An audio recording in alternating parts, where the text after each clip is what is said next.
It's one of those rare ideas that grace our planet once in a generation. Big, bold, and yet so brilliantly simple that it just must work. There are areas in the Northern Hemisphere in which the sun almost always shines bright and unforgiving. So bright and unforgiving, in fact, that crops can't survive and human settlement is nearly impossible. If we put it like this, the combination of vast, empty, lethal spaces and harsh sunlight are a threat to human life and civilization.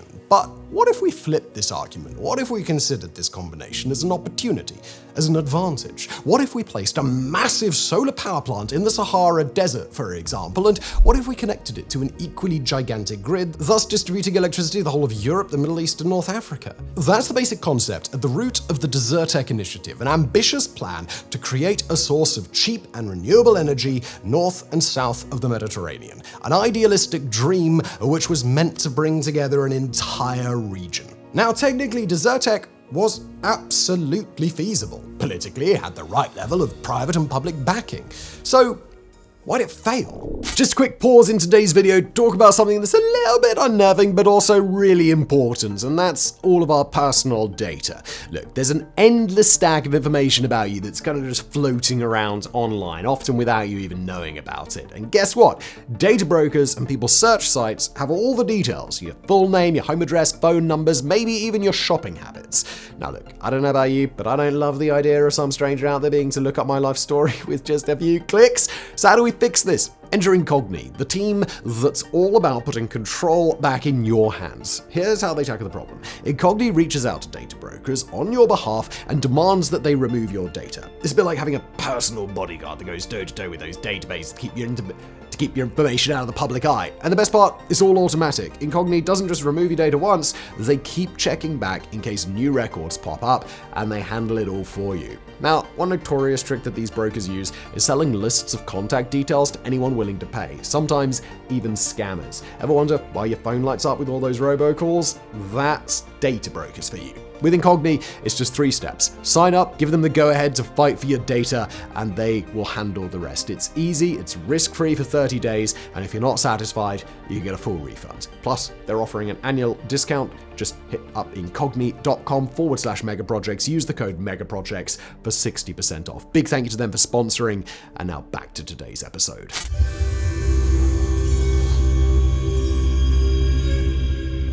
The Desertec initiative was conceived and championed in the late 2000s by a consortium of private investors, public research facilities, and non-profits. The concept was simple and brilliant. Build a giant solar power plant in the deserts of North Africa and the Middle East, and then distribute gigawatts of cheap, reliable, renewable, clean electricity to Europe and the Mediterranean region. Not just any power plant, the project envisions a concentrated solar power plant, or CSP, which should not be confused with a photovoltaic plant, or PV.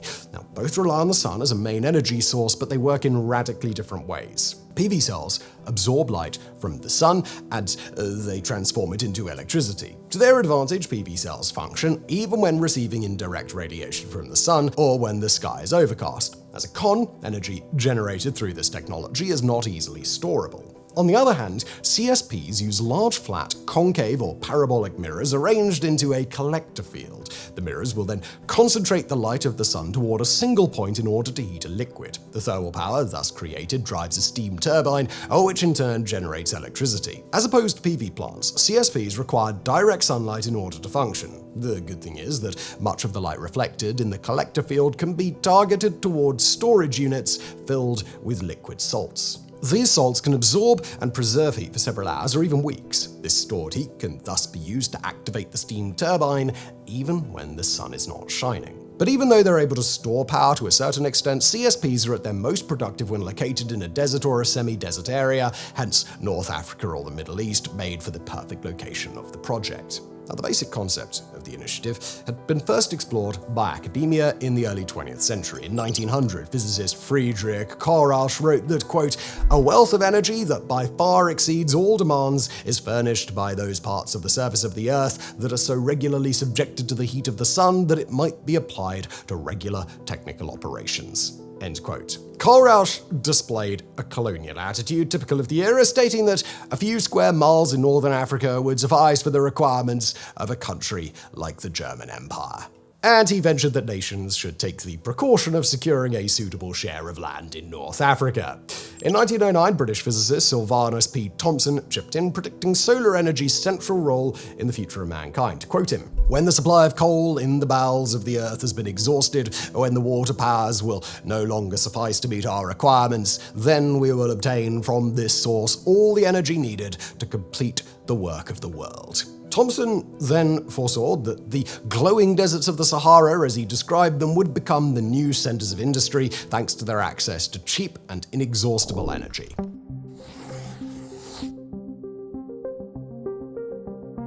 Now, the idea of converting a large section of North African real estate to energy production lingered on for decades until it became the topic of a study conducted by two German institutions, the German Aerospace Center, or DLR, and the Center for Solar Energy and Hydrogen Research, or ZSW. The study explored the feasibility of building a large-scale concentrated solar power plant, or CSP, in North Africa, including a system to transmit power to Europe. In the early 1990s, the study came to the attention of Gerhard Gneis, a physicist at DESI. This was another research center located in Hamburg. At the time, the city senate was considering buying warships from Libya.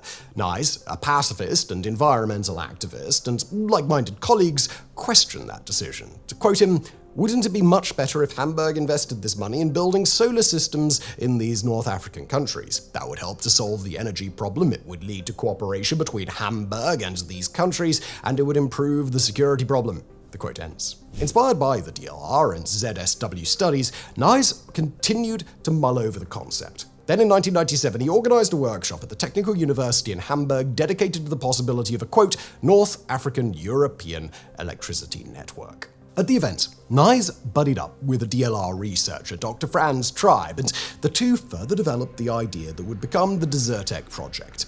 The concept made another leap forward in 2002 when Gneis met Uwe Müller, a member of the Club of Rome, an informal non-profit organization of intellectuals and business leaders dedicated to addressing pressing global issues. Gneis and Müller used the club's influence and network to foster discussions on the Desertec project involving scientists and politicians from the MENA region. These talks gave birth to the Trans-Mediterranean Renewable Energy Corporation, also known as the TREC network, which in turn attracted the attention of the German Ministry of the Environment. Minister Jürgen Trittin then asked the DLR to conduct 3 feasibility studies to be completed in 2006. DLR researcher Franz Trieb conducted the studies, supported by research facilities in Morocco, Algeria, Libya, Egypt, Jordan, and Yemen. Trieb and friends did do their homework, and they were able to hand in some really encouraging studies. They confirmed that CSP could indeed produce large quantities of power, and that the same technology could be used to desalinate water, and that a transcontinental network could distribute electricity across the MENA region and also to Europe. In January 2009, the same research groups, coordinated by Trieb and Gneis, eventually founded the Desertec Foundation, a charity devoted to, quote, facilitating the implementation of the global Desertec concept of clean power from deserts worldwide. This was a great concept, but every concept, no matter how brilliant, needs the right level of political backing and funding to gain traction. Luckily for the Desertec Foundation, political backing came very early on from Prince Hassan bin Talal of Jordan, president of the Club of Rome at the time. Investments would soon follow, as Prince Hassan's involvement attracted the attention of several corporations, starting with leading insurance company Munich Re. In addition to their core business, the company maintained a corporate climate center as well as an engineering division dedicated to investigating new technology. These two groups became enthusiastic about the Desertec concept and started reaching out to other companies in the financial and power sectors, seeking investment partners. Munich Re worked incredibly hard and fast. In July 2009, a press conference at their offices announced the creation of a new consortium, the Desertec Industrial Initiative, or DII, which included the Desertec Foundation, Munich Re themselves, Siemens, Deutsche Bank, energy providers RWE and E.ON, as well as other partners. The goal of the DII was to build massive CSPs in the deserts of North Africa and the Middle East, a project which, in their estimate, would attract 400 billion euros by the year 2050. The partners stated that their initiative would provide cheap and reliable energy, combat climate change, stabilize the southern Mediterranean by generating stable employment and income, as well as cementing relationships between Europe and the MENA region. In the words of Niklaus von Bonhardt, Munich Re's CEO, this initiative is an impressive example of how business interests, a sustainable economy, and social responsibility can be harmonized.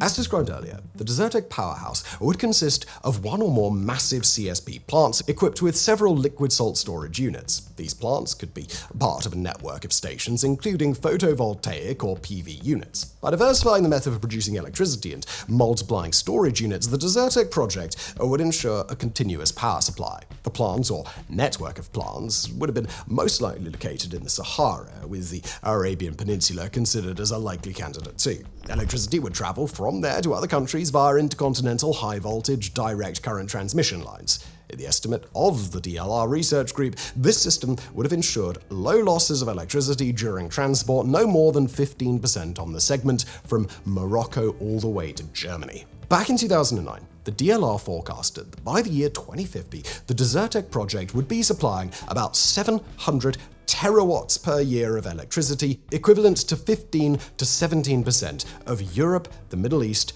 and North Africa's power requirements. Moreover, the countries hosting the plants would also benefit from an extremely powerful heat source for the desalination of water, thus contributing to economic and demographic growth. Now, the project attracted plenty of media attention, as you'd expect. Even before one single cable or reflective mirror had been laid down, critics objected as to the potential risks of such an ambitious initiative. Desertec was reviewed from a risk perspective by researchers Karen Smith-Stagan, Patrick Gilmartin, and Janetta Caluzzi in their 2012 paper, Terrorists versus the Sun, Desertec in North Africa as a case study for assessing risks to energy infrastructure. Their concerns were related to the sharp increase of terrorist attacks in North Africa and the Sahel regions, which had grown by 550% from 2001 to 2010.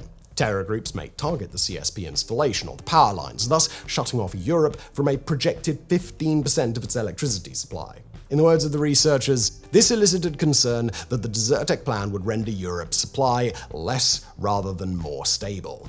Researchers Johan Lillestam and Saskia Erlenbeck expressed another type of worry in a 2010 paper, and that's the risk that North American and Middle Eastern countries may use Desertec electricity exports as an energy weapon. In other words, countries hosting the CSP installations may interrupt power supply to other countries to disrupt their economies and/or obtain political advantage. The same sentiment was expressed in 2009 by British journalist Fred Pearce. To quote him, "Why create a new hostage to fortune? The stage is set to recreate an uncomfortable parallel with Western dependency on oil from Saudi Arabia, Iran, and Iraq." Lillestam and Ellenbeck, however, evaluate that an electricity disruption enacted by Desertec hosting countries would be less likely than an oil or natural gas disruption. First of all participating countries would need to coordinate their disruptive efforts to exert any form of political pressure. Second of all, electricity isn't oil. Barrels of oil can be shipped to another importer or simply stored away and then sold at a later stage when prices rise. CSP plants have the capability to store energy, or rather heat, which can then be used to generate energy. But unlike oil, stored heat is less of a precious commodity in the desert. Hence, interrupting the supply of electricity for political reasons would be economically impractical on the long run for the exporting countries. Beside risk concerns, Desertec attracted the skepticism of researchers and campaigners in the African continent. In 2011, Professor Daniel Egbe, international coordinator for the African Network for Solar Energy, commented, "Many Africans are skeptical about Desertec. Europeans make promises, but at the end of the day, they bring their engineers, they bring their equipment, and they go. It's a new form of resource exploitation, just like in the past." The quote ends. In 2013, Tunisian trade unionist Mansour Cherny criticized the project at the World Social Forum, raising an important question. Where will the water come from that will cool the solar power plants? Algerian campaigner and researcher Dr. Hamza Hamachene picked up on this important detail. CSP plants can in fact consume up to 3,500 liters of water for each megawatt hour of electricity they generate. Quoting from a 2015 article by Dr. Hamachene, "The MENA region is one of the regions hardest hit by climate change, despite producing less than 5% of global carbon emissions, with water supplies in the area being particularly affected. The spread of solar energy initiatives that further plunder the increasingly scarce water resources would be a great injustice."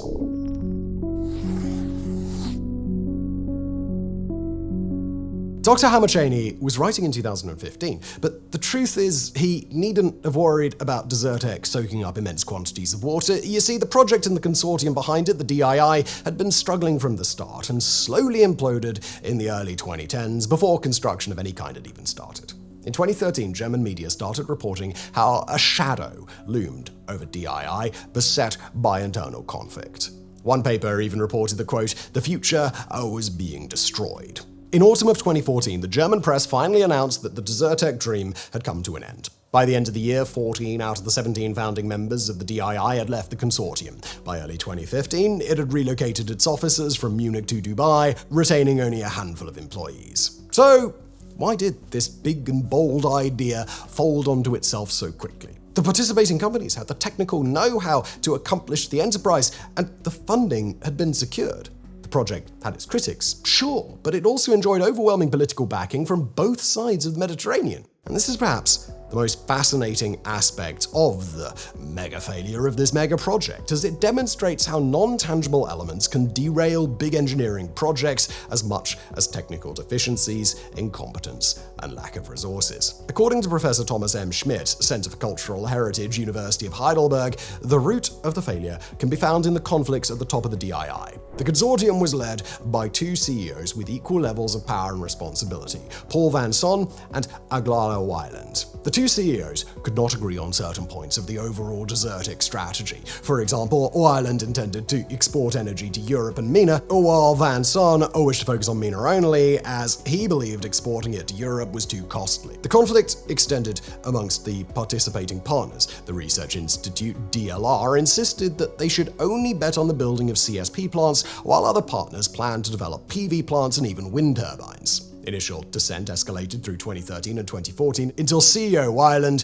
was forced to resign. Around the same time, the Desertec Foundation, i.e. the NGO at the heart of the project, left the consortium altogether. According to Professor Schmidt, this step was perceived by many external observers and retrospectively in interviews with key actors as a serious weakening of DII. It seemed to be the end of the dream of consolidating global civil society interests and commercial interests. In other words, the DII and its Desertec project failed due to a lack of shared strategic vision. Or at least, in part it did. Surely, lack of clear direction hindered the progress of the project beyond the conceptual stage, allowing for other factors to get in the way and definitively tank the initiative. According to Ernst Rauch, head of the Corporate Climate Center at Munich Re, these other factors are essentially two. Starting with the period of the political upheaval known as the Arab Spring in 2010 and 2011. Quoting from him, "The political situation in North Africa and the Middle East has become unstable. Just think of the Arab Spring. This means that discussions on the political level with these countries